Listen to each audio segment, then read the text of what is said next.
Kembali lagi di podcast Santai Aja. Gue tuh percaya ya, bener emang manusia tuh makhluk sosial gitu. Kita tuh apa-apa tuh ngobrol gitu. Lu deketin cewek, lu ngobrol. Lu nongkrong sama temen lu ngobrol. Mau bikin bisnis lu ngobrol. Semua tuh interaksi sosial gitu. Dan pasti ini bukan sekarang-sekarang doang, udah dari zaman dulu pasti. Orang tuh dulu, Firaun tuh bikin piramid juga bukan tahu-tahu turun dari langit. Pasti dari dia ngobrol dulu sama arsitek-arsitek Yunani zaman itu kan. Gue pengen bikin kayak gini nih, bentuknya segitiga segala macem.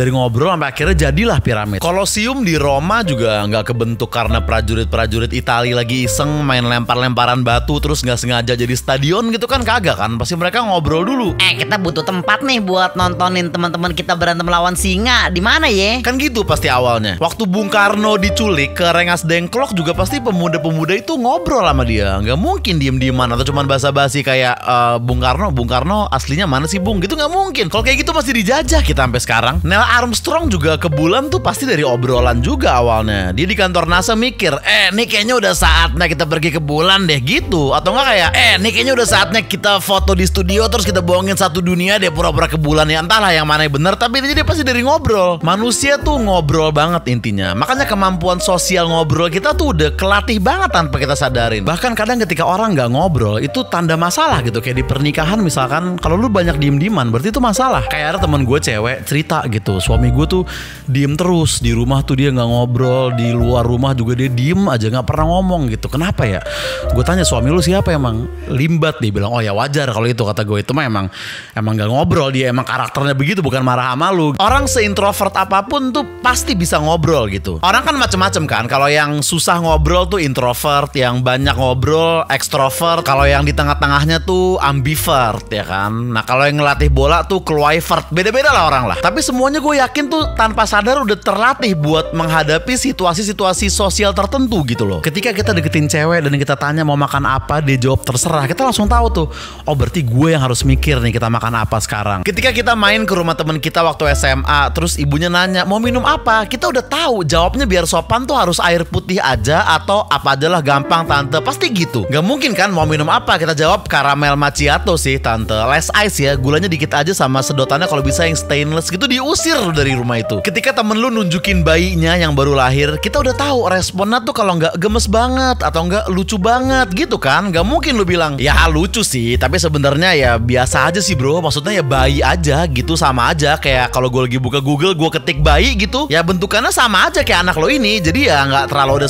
spesialnya banget menurut gue. BTW gue boleh minta karamel macchiato nggak? Nggak mungkin gitu. Kita tuh udah tanpa kita sadarin terlatih buat ngadepin situasi sosial gimana pun, walaupun kita nggak pernah diajarin di sekolah, kita nggak pernah lihat tutorialnya di YouTube, tapi kita udah jago gitu karena kita emang makhluk sosial. Tapi kayaknya ada beberapa keadaan, beberapa situasi ajaib yang gue nggak tahu, mungkin ilmu sosial kita belum sampai situ, belum ada pakar public speaking atau sosiologi yang ngajarin kita gimana caranya menghadapi situasi sosial kayak gitu, yaitu momen-momen awkward dalam kehidupan. Yang begitu itu terjadi, rasanya tuh waktu tuh kayak berhenti sedetik, mulut lu kaku, semua kosakata yang lu pelajarin dari TKP sekarang tuh kayak hilang gitu. Lu bener-bener gak bisa ngapa-ngapain. Lu cuma bisa pasrah nungguin momen itu berlalu. Inilah momen-momen awkward tersebut contohnya. Yang pertama, ketika baju lu samaan sama stranger di tempat umum. Nih buat yang senang pakai kaos band kayak gue pasti minimal sekali pernah lah ngalamin ini. Kalau misalkan lu ke festival musik pakai kaos kelompok penerbang roket gitu misalkan, itu ya nggak ada masalah, lu pasti samaan sama banyak orang, tapi itu nggak berasa aneh. Atau lu ke acara stand up gitu pakai podcast seminggu misalnya, pasti banyak yang sama lu dan nggak akan kerasa awkward di situ. Yang nyiksa tuh kalau misalkan di mall, lu lagi ngedate misalnya, lu udah ngerasa pede nih pakai kaos lu, tiba-tiba di ujung penglihatan lu udah lihat tuh orang lagi ngedate juga dengan kaos yang sama persis kayak lu, dan lu langsung mikir, aduh gue bakal papasan nih, gue harus apa ntar, senyum, ngangguk, apakah kita jadi temen karena baju kita samaan atau kita musuh justru karena kita memperebutkan siapa yang lebih pantas pakai kaos ini. Lagian kok bisa sih dari segitu banyaknya mall yang ada di dunia, segitu banyaknya model baju yang ada, segitu banyaknya orang yang bisa ketemu di sini, dan segini gedenya mall ini kok bisa gue papasan? Kenapa gue nggak lewat jalan ini pas dia masih di parkiran kayak tadi, atau dia lewatnya tadi kayak pas gue di toilet? Kenapa harus persis banget di menit dan detik ini gue papasan sama orang ini? Kenapa? Akhirnya yang terjadi adalah skenario yang paling awkward. kita sama-sama buang muka, seolah-olah nggak terjadi apa-apa gitu, seolah-olah nggak ada apa-apa yang terjadi di situ. Tapi walaupun kita nggak saling lihat, tapi ada kayak dialog telepati yang terjadi antara kita sama tuh orang. Oke bro, kita nggak saling kenal, kita mungkin nggak akan pernah saling kenal, bahkan muka lo aja gue nggak lihat, karena kalau gue ngeliat lo mungkin akan ngeliat gue balik, dan keadaannya akan makin awkward lagi. Jadi mending nggak usah saling lihat, tapi gue rasa lo juga sadar, dan gue tahu bahwa lo sadar kalau gue juga sadar, dan gue tahu bahwa lo sadar kalau gue pasti sadar tentang kesadaran lu mengenai kaos kita yang samaan, ngerti nggak? Gua sadar, lu sadar, kita sama-sama sadar kalau kita saling sadar, padahal kita nggak saling kenal. Gue bahkan nggak tahu nama lu siapa. Bisa jadi nama lu sadar, tapi intinya baju kita sama persis. Oke, mungkin lu juga suka juga sama band ini atau brand ini, tapi kita mending pura-pura nggak ngeh aja dan kita lanjutin aktivitas kita masing-masing di mall ini, oke? Nah, udah tuh aman di situ. Tapi setelah dia lewat, lu tetap belum lega. Lu jadi parno di mall itu. Lu takut ketemu dia lagi. Lu jadi orang yang menghindari keramaian gitu. Cewek lu nanya, "Makan apa ya sayang?" Restoran paling terpencil di mall ini di mana ya? Aku tuh introvert sebenarnya, nggak suka keramaian. Oh gitu. Apa nonton bioskop aja ya? Boleh, cari film yang nggak laku yuk, supaya teater tuh sepi, berasa milik berdua doang gitu loh. Apa film paling sepi ya? Merah Putih One for All masih tayang nggak sih? Kayak gitu, lu jadi parno di mall itu. Tolong untuk pakar-pakar sosiologi, ajarin lah ke kita gimana sih cara yang tepat buat menghadapi situasi-situasi kayak gini gitu. Contoh kedua, ketemu lagi sama temen setelah pamitan. Lu nongkrong di mall lagi bukber gitu misalnya, terus lu tos-tosan sama temen lu balik gitu duluan ya segala macem. Temen lu bilang, oh iya gue juga balik nih. Lu tos-tosan, terus lu jalan ke kanan, dia ke kiri, menuju ke kendaraan masing-masing gitu kan, atau menuju lobi buat nungguin taksi online di sana misalnya. Nah tapi tiba-tiba di lantai 1 lu ketemu lagi sama temen lu itu, papasan 1 lawan 1. Andai kata ada jarak 20 meter, lu bisa pura-pura ke toilet atau ngangkat telepon. Tapi kalau jaraknya udah terlanjur deket, mau gak mau lu udah harus interaksi. Lo lihat-lihatan, saling senyum, dan kalimat apapun yang keluar di situ cuman akan memperkeruh suasana. Ketemu lagi. Fuck, canggung parah. Kan udah jelas ketemu lagi, ngapain pakai diomongin? Parkir di B2 juga. Cing, ya iyalah, kalau nggak ngapain dia kesini? Kemarin Pilpres milih nomor berapa? Oke, udah nggak ada hubungannya kalau itu. Lebih ekstrim lagi kalau lu bener-bener jalan searah ke parkiran yang sama, karena lu habis nongkrong berjam-jam sama orang ini. Semua topik obrolan lu udah habis di sana. Kalau udah sampai di titik itu, lu cuma punya 3 pilihan. Pertama, lu jalan lebih cepet. Lu ulang lagi kalimat pamit lu di atas tadi. Oke bro, duluan ya. Terus lu jalan cepet, ninggalin dia gitu, supaya ada jarak. Dan lu jalannya mesti agak cepet supaya nggak kekejar sama temen lu. Aman harusnya, selama temen lu bukan Usain Bolt, aman. Pilihan kedua, pura-pura ada urusan. Gue ke toilet dulu dah, misalnya kayak gitu, supaya lu misah sama dia. Padahal lu nggak ke toilet beneran. Lu cuman mondar-mandir, celingak-celinguk, pelangap-pelongo aja di mall itu, sampai waktu yang lu hitung-hitung temen lu kayaknya udah balik gitu. Baru lu ke parkiran lagi, itu aman. Atau pilihan ketiga yang paling maco, lu hadepin momennya, lu stay di situ, lu lawan keadaan awkward itu, lu cari topik obrolan sama temen lu, apapun itu lu tanya. Karena gak banyak topik obrolan yang tersisa di situ. Paling kendaraan, naik apa lu gitu. Padahal lu juga nggak peduli banget mau dia naik motor, naik mobil, naik helikopter, juga nggak ngaruh sama hidup lu. Tuh cuma buat kayak ngisi angin kosong aja gitu kan. Tapi temen lu masih akan jawab, bawa mobil gue di sana tuh, lu juga. Iya. Udah hening lagi abis itu. Atau topik kedua, lu bisa ke tempat tinggal. Rumah lu masih yang lama? Masih. Oh. Udah hening lagi abis itu. Padahal di restoran tadi di atas lu ngobrol 4 jam gak berhenti-berhenti sama tuh orang. Tapi sekarang buat ngabisin 90 detik ke mobil masing-masing aja tuh susah banget, kerasa kayak 2 hari gitu. Kalau lokasinya di lobi mall dan lu lagi nunggu ojol bareng tuh masih gampang tuh. Banyak yang bisa lu mainin partikelnya. Lu naik Gojek apa Grab apa Maxim, yang biasa apa prioritas. Kalau yang prioritas lebih cepet biasanya datangnya tuh, walaupun agak lebih mahal dikit, bla bla bla bla bla. Gampang itu mah. Tapi kalau jalan berdua di basement parkiran mall sama-sama sendiri dengan gak ada topik yang bisa diobrolin lagi, bahkan pura-pura main handphone pun gak bisa, gak ada sinyal di basement. Kelihatan banget actingnya. Gak, IPS itu kan ilmu pengetahuan sosial kan. Nah tolong kabarin gue kalau udah ada ilmu yang bisa ngajarin gimana caranya menghadapi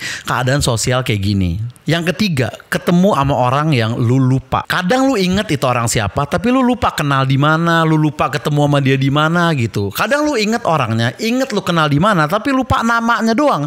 Tapi kadang lu bener-bener lupa total, namanya lu nggak tahu, mukanya lu nggak inget. Seakan-akan lu baru ketemu dia pertama kali di dunia ini ya di saat itu. Lu lagi jalan di tempat umum atau di suatu acara gitu, tiba-tiba, Sama siapa lo? dan lu gak punya waktu buat buat ngeproses itu. Lu harus jawab obrolan dia dengan mulut lu sambil otak lu mikir, aduh siapa nih orangnya? Apa gue pernah satu kerjaan sama dia? Apa gue pernah sekelas di suatu mata kuliah waktu gue semester 3? Atau dia temen gue yang gue pernah ketemu dan ngobrol beberapa kali? Atau gue cuma follow-followan di sosmed tapi belum pernah ketemu langsung? Atau mungkin dia dulu gendut banget sekarang kurus jadi gue gak kenalin? Apa dia ganti warna rambut? Apa dia operasi plastik di Korea? Terlalu banyak kemungkinan. Terus dia lanjut, Gila, udah lama banget gak ketemu ya. dan lu sambut, iya asli udah lama banget. Padahal lu gak tahu lama yang dia maksud tuh 3 minggu apa 12 tahun, gak tahu lu. Kalau posisi lu berdua, lu enak bisa pura-pura kenalin nih supaya dia nyebutin namanya. Tapi kalau sendiri, senjata lu gak banyak. Paling lu bisa pura-pura nanya, gimana, di mana sekarang? Kalau dia jawabnya profesi, Masih di agensi nih. langsung lu puter tuh otak lu. Lu ada urusan apa aja sama agensi? Kapan terakhir lu ketemu orang agensi? Temen lu yang di agensi siapa aja yang lu kenal? Kalau lu beruntung, lu bisa inget dia siapa. Dan kalau dia jawabnya geografis, Masih di BSD gue. lu mikir lagi kapan terakhir kali lu ke BSD, siapa aja temen lu di sana, apa aja tempat di BSD yang pernah lu datengin, apa singkatan BSD, apa sana kalau perlu. Tapi gimana kalau dia jawabnya normatif? Ya masih sama kayak dulu. Nah, skakmat kan lu, mau ngapain lagi? Sepanjang obrolan lu cuman acting ujung-ujungnya, lu dengerin, ngangguk, tawa, sambil terus-terusan mikir dari omongan dia, nih orang siapa dari tadi. Setiap kalimat dia tuh kayak potongan puzzle di kepala lu yang lu coba susun gitu. Dan kadang kalau lu beruntung, lu bisa nemu di tengah-tengah. Oh iya, gue inget dia siapa, Samsul. Gue pernah ketemu sama dia 2023 di kantor MLI karena dia teman kuliahnya Bang Patrick. Kadang bisa gitu. Dan kalau dapat momen begitu, wah langsung pede tuh. Langsung lu belokin topiknya untuk nunjukin kalau lu inget dia siapa. Terus lu gimana kabar, Sul? Masih sering ketemu Bang Patrick? Mobil lu masih yang Brio Silver ada stiker We Are The Yellow Jacketnya itu kan? Udah copot lah, Nora itu, Sul. Lagian lu di UI kan dagang cilok, bukan mahasiswa. Ya apapun itulah topiknya. Tapi kayak langsung pede gitu. Tapi kadang lu gak dapat momen itu. Sampai akhirnya lu berdua pisah. Terus sepanjang hari lu cuman bisa berandai-andai aja. Siapa tuh orang tadi ya? Yang keempat, ketemu temen di urinoir. Ini gue males banget nih. Ini kalau acara-acara biasanya nih, lu pengen kencing, lu ke urinoir, terus ada temen lu masuk mau kencing juga. Kalau itu toilet gede ya, kayak di mall-mall atau di lobby hotel gitu, yang urinoirnya tuh lebih dari 8 dan kondisinya sepi gitu, itu aman. Temen lu udah pasti otomatis milih urinoir yang jauh dari lu. Tapi kan ada beberapa tempat yang urinoirnya cuma 3 atau bahkan cuma 2 kadang. Jadi mau nggak mau, suka nggak suka, rela nggak rela, nyaman nggak nyaman, lu harus kencing berdua sama temen lu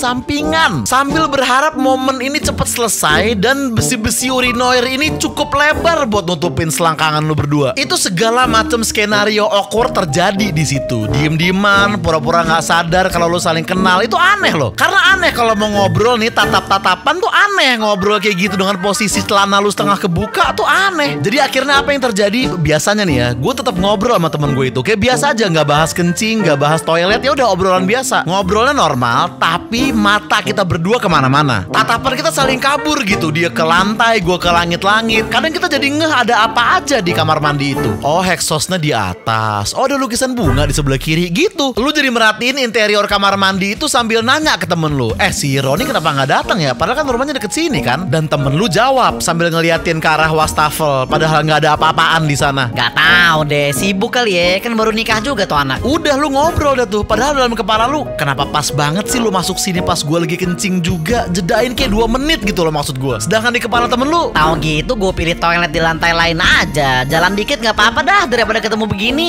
kalau gue kelar duluan, pasti gue akan cabut secepat mungkin. Gue cuci tangan cepet, terus gue keluar tuh. Kalau bisa waktu dia masih di urinoir, gue udah cabut. Kalau dia kelar duluan, gue pasti akan lama-lamain. Gue cuci tangannya, gue lama-lamain biar dia cabut dulu. Gue masih di dalam. Nah yang ekstrim tuh adalah kalau kita kelarnya tuh tipis-tipis barengan gitu loh. Lu udahan di saat yang sinkron. Ada suara siraman air, suara resleting ditutup, suara gesper dikencengin. Suara-suara kecil ini tuh di tengah momen canggung tuh jadi kedengeran sekenceng sound horek gitu. Abis itu kita berdua jalan lagi ke wastafel dan cuci tangan samping-sampingan. Tapi emang Roni sih udah lama sama ceweknya ya. Asli udah lama itu, udah lama gitu obrolan-obrolan mengisi kekosongan yang gak ada dampaknya sama sekali buat dunia ini. Kita di pelajaran IPS tuh diajarin apa itu ibu kota Yugoslavia, tanggal berapa BPU PKI dibentuk, pengertian ilmu ekonomi itu apa. Tapi belum ada yang ngajarin ilmu pelajaran sosial buat ngadepin ngadepin temen di urinoir. Tolong ajarin kita. Yang kelima, nunjukin foto di HP kita ke temen. Kita nunjukin foto nih di HP kita nih ke temen kita nih. Kalau handphone masih di tangan kita, itu aman. Tapi kadang ada beberapa momen kita harus ngasih handphone kita sepenuhnya dipegang sama teman kita. Dan waktu kita kasih HP-nya ke teman kita, mungkin mulut kita nggak ngomong, tapi mata kita tuh tajam ngelihat ke handphone itu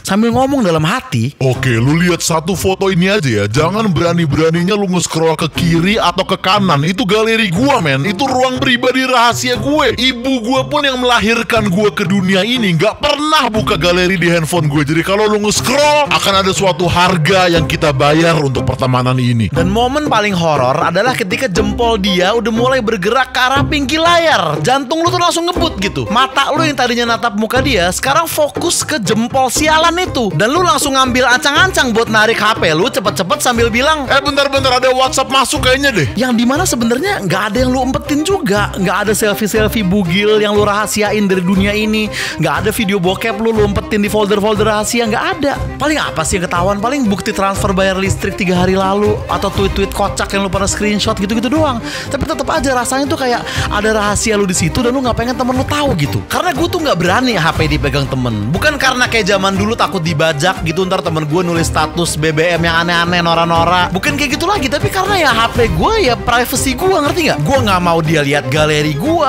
nggak mau dia tahu FYP gue apa aja, gue nggak mau dia tahu kalau gue buka YouTube tuh video apa aja yang nongol di home, gue nggak mau dia buka browser terus dia tahu apa 7 hal terakhir yang gue googling tuh, gue nggak mau dia tahu. Coba bayangin sahabat terdekat lu di dunia ini, lu mau nggak dia megang HP lu 20 menit tanpa lu lihat gitu, mau nggak lu? Ogah kan? Dan ketika keadaannya berbalik pun, temen gue nunjukin foto ke gue nih di HP-nya, gue juga nggak ada hasrat buat nge-scroll, gue nggak ada pengen ngeliat yang lain, nggak ada. Tapi tetap aja ada pikiran aneh di belakang otak gue yang mikir, ini kalau gue geser ada apa ya? Apakah ada pap rahasia yang dia kirim ke gebetannya? Apakah ada bukti transfer buat bayar hotel di tanggal dimana dia bilang nggak bisa nongkrong karena nggak enak badan? Apakah ada rahasia yang gue belum tahu dari sahabat gue ini? Ayo geser kali ya, 1 mm aja, gak usah sampai full. Yang penting thumbnailnya udah kelihatan dikit. Ayolah, sikat kali ya. Tapi karena kita temen yang baik dan gak norak, jangan pernah diikutin hasrat-hasrat brengsek kayak gitu. Nah, yang keenam, tangan gak sengaja nyentuh. Nih kayaknya ada di cowok doang ya, gue gak tahu ya. Tapi kayaknya di laki doang nih. Lu lagi jalan samping-sampingan sama temen lu di trotoar atau di sekolah dulu, atau di suatu acara misalkan, dan lu lagi ngobrol tentang apapun aja, kehidupan, kayak bola atau negara, kayak atau apa, sambil lu berdua jalan. Dan tiba-tiba serak, tangan lu sama tangan dia tuh gak sengaja tabrakan gitu. Itu dunia tuh kayak berhenti 0,1 detik. Obrolan lu tentang Smackdown, tentang kerenan The Rock atau Stone Cold tadi tuh langsung terhenti, lenyap di kepala. Dan gak mungkin lu berdua gak ngeh. Pasti lu berdua tahu itu tangan tabrakan. Dan padahal ini kan tabrakan doang, orang lain juga gak ada yang lihat. Tapi rasa malunya tuh seakan-akan kayak lu berdua dari tadi tuh gandengan gitu. Dan seakan-akan seluruh dunia ini tuh ngeliat. Dan lu berdua langsung refleks narik tangan kayak abis kesetrum gardu listrik gitu, langsung set narik tangan cepet gitu. Dan lu juga gak ngerti kenapa itu seaneh itu. Lu tos-tosan sama dia ribuan kali, biasa aja. Lu salaman sama dia sering banget, gak ngerasa aneh. Padahal itu kan sentuhan tangan juga kan. Bahkan lu nepuk pundak dia sambil bilang apa kabar bro juga gak ngerasa aneh. Lu foto rangkulan sama dia pun biasa aja. Bahkan kadang lu udah akrab banget sama orang ini, lu keluar kota bareng, tidur sekasur di hotel, juga lu gak ngerasa aneh. Tapi begitu lu lagi jalan dan tangan lu gak sengaja nyentuh tangannya dia tuh, kayak langsung ngerasa aneh dan langsung ada dialog telepati gitu antara lu berdua. Bro, cukup minggir lo. Gak gitu dong. Aku cabut deh, gue cabut. Gue juga cabut deh, gue nongkrong di Sabang aja, gue di Sabang. Gue juga mau merantau ini ke Merauke, gue mau kabur gue. Gitu rasanya, nggak tahu kenapa. Tapi dialog itu nggak pernah terjadi, sentuhan itu nggak pernah dibahas. Upaya kita paling mentok adalah paling ngelompatin topik ke hal lain yang jauh, seakan-akan tuh nggak ada apa-apa. Dari yang awalnya ngomongin Smackdown. Tapi di Smackdown awal-awal tuh The Rock emang keren banget, men. Keren, tapi Stone Cold tuh kayak lebih brutal gitu loh, lebih maco. Emang sih, tapi dia kayak apa ya, terlalu urakan gitu kalau buat gue. Serak tangan lo kena. Tapi utang negara gimana caranya lunas ya? Nggak tahu deh ya, tergantung Menteri Keuangan juga itulah. Iya sih, tapi AI itu makin canggih sekarang ya. Lumayan. Udah bisa bikin film sendiri cuy. Berantakan topik obrolan lu. Dan sentuhan itu tuh jadi kayak alarm lu buat lu jaga jarak gitu. 10 langkah setelah itu lu jadi agak geser 7 cm dari temen lu. Dan temen lu juga geser, atau mungkin temen lu gak geser tapi tangannya tuh dia masukin masukin ke kantong biar nggak kena lagi. Lu kerja sama temen lu dengan kompak dan sinkron, tanpa ada kata-kata tapi lu kerja sama supaya kejadian itu nggak terulang lagi. Gua rasa hampir semua cowok pasti pernah ngalamin kejadian ini. Ya kecuali Agus Buntu. Yang ketujuh, barang ketinggalan setelah pamit. Biasanya nih kalau di rumah temen atau di apartemen temen lu nongkrong rame-rame, terus lu mau balik duluan gitu, lu udah pamit, lu udah tos-tosan, lu udah pamit sama satu-satu temen lu, lengkap dengan topik kesimpulan yang nutup obrolan lu sama masing-masing temen lu itu. Bro, duluan ya, kabarin pedal kapan? Bro, balik ya. Lu kalau mau ke tempat gue chat dulu. Bro, balik ya. Ingat, lu jangan sampai kena judo lagi lu. Intinya momen lu dengan masing-masing temen lu di sana udah lu tutup dengan cakep gitu. Lu jalan keluar menuju kendaraan atau jemputan lu, di jalan lu ngerogoh kantong, dompet ada, kunci rumah ada, handphone ketinggalan ternyata. Dan lu mikir, fuck, gue harus balik lagi ke ruangan tadi yang baru aja gue tinggalin 90 detik yang lalu, dan gue udah pamitan sama semuanya, tapi gue harus balik lagi ke sana. Itu kalau yang ketinggalan korek api, mungkin gue udah ikhlasin aja deh gitu. Kalau yang ketinggalan charger, mungkin gue kayak, oh gue ada charger backup di rumah, besok aja gue minta kirimin, mungkin kayak gitu. Tapi kalau handphone kan nggak bisa, gue harus ambil. Akhirnya lu harus balik lagi, ketemu orang-orang yang baru aja lu pamitin tadi, dan pas lu nongol nih, semua orang ngeliatin lu, obrolan mereka berhenti sesaat, dan mata lu langsung ngeliat handphone lu masih nyender di sofa tempat lu duduk tadi, seakan-akan tuh handphone yang gak mau pulang. Sampai ada satu temen lu yang buka suara, "Loh, kok balik lagi?" Dan lu jawab sambil senyum dikit, "Handphone gue ketinggalan." Dan setelah lu ambil handphonenya, tibalah bagian yang paling canggung, yaitu pamitan part 2. Gak mungkin lu tos-tosin lagi satu-satu semua orang di sana. Gak mungkin lu ajak basa-basi lagi gitu, gak mungkin. Tapi gak mungkin juga lu lanjutin nongkrongnya. Ya udah deh, mumpung gue sekalian di sini lagi, gue sekalian 20 menit lagi kali di sini ya. Gak mungkin. Akhirnya apa yang lu lakuin? Lu pamitan lagi, tapi versi light, versi cepet aja 5 detik gitu. Lu cuman ngangkat tangan dikit kayak Alan Shearer habis ngegolin, dan lu ngomong pelan sambil ngelengos, "Balik ya." Barulah lu bisa pulang dengan santai. Dan kecanggungannya berhenti di situ. Nah, tapi kan gue nggak tahu ya, selalu ada orang yang lebih beruntung dari kita, tapi selalu juga ada yang lebih nggak beruntung dari kita. Mungkin ada di luar sana seseorang yang ngelewatin nasib yang sama kayak yang gue ceritain tadi, tapi pas dia balik lagi keluar, ternyata ada satu lagi barang dia yang ketinggalan, vape misalnya, atau headset atau apalah, sehingga dia harus balik lagi untuk kedua kalinya ke tempat itu, merasakan kecanggungan yang sama dan harus pamit versi lebih light lagi. Itu pasti level awkwardnya udah ekstrim itu. Kalau ada yang sampai tahap itu, gue cuma pengen bilang good luck, dan besok main ke rumah temen jangan terlalu bawa barang banyak-banyak.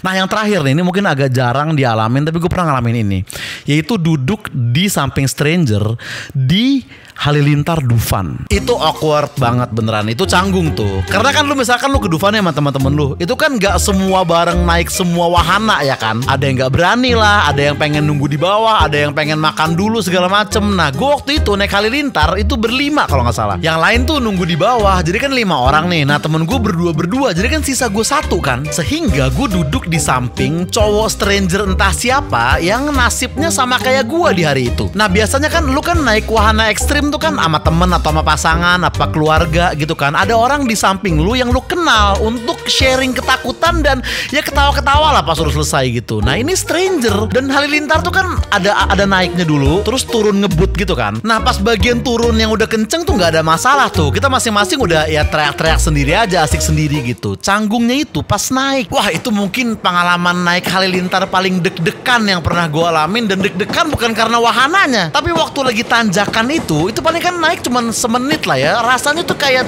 3 semester kuliah itu. Karena ya mau basa-basi apa sih di tanjakan Halilintar gitu. Sama siapa kesini kenal juga kagak. Suka ke Dufan juga, ya iyalah orang dia di sini.